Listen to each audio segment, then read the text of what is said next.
तारा चुतरा के नाप के बैठ चाप ये सही बात बा। लालू जी के फरमाइशी के ही गाना बा। हाँ बैठल लोगन चाप के। और बड़ी सुंदर ही गाना बा, हमन के पारंपरिक गीत है। सही बात बा। आ सबे कोई पसंद कर ले गाना कि तनी रुआ है नहीं आ जाए गाना पर रुआ डांस ना करो तो मजा ना हो। कि कुर्सी मंगैले बानी, कुर्सी मंगैले बानी।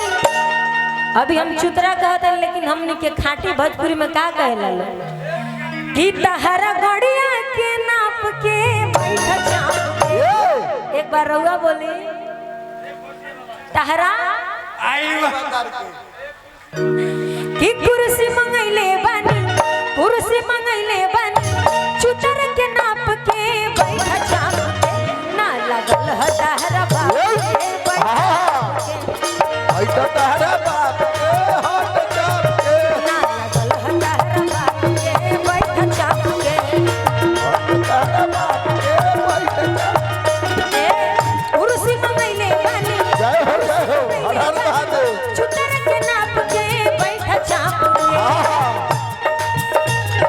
वाह वाह। देखी ये गाना को रउआ बहुत ज्यादा डांस के रहे। रउआ रंगदार पापा हुई हमरा पता बा। ये गाना पर डांस ना होई तो मजा ना आए। हाँ तनिक तनिक कुर्सी मंगैले बानी, कुर्सी मंगैले बानी। चुतर के नाप के बैठ चाप के ना लगल ह तहरा बाप के। क्या बात है हर हर महादेव। ना लगल ह तहरा बाप के बैठ चाप के।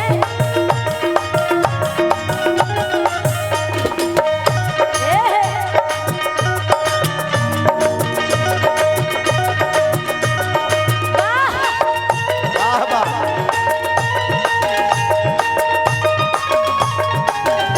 अरे जिया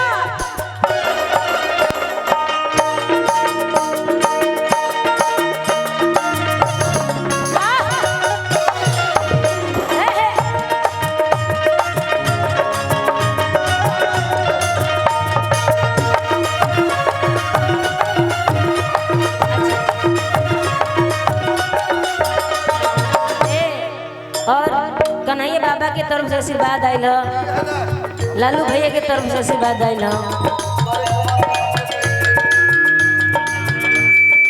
अच्छा राउर नाना आ राउर नाम का बा? अच्छा आलोक सिंह जी के नाना बनी लालू सिंह जी जौन यहाँ के रंगदार आदमी है एकदम से। कि तुम तो धोखेबाज हो, वादा करके भूल जाते हो।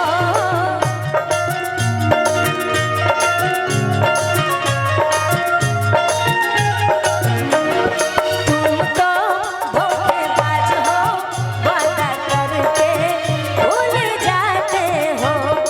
रोज रोज तुम जो सनम ऐसा करोगे, रोज रोज तुम जो सनम ऐसा करोगे, हम जो रूठ जाएंगे।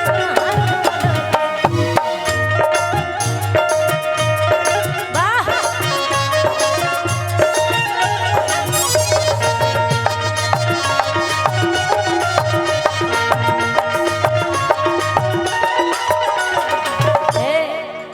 और भी लालू भैया के फरमाइशी बा, गुड्डू भैया के फरमाइशी बा जौन हम गाई।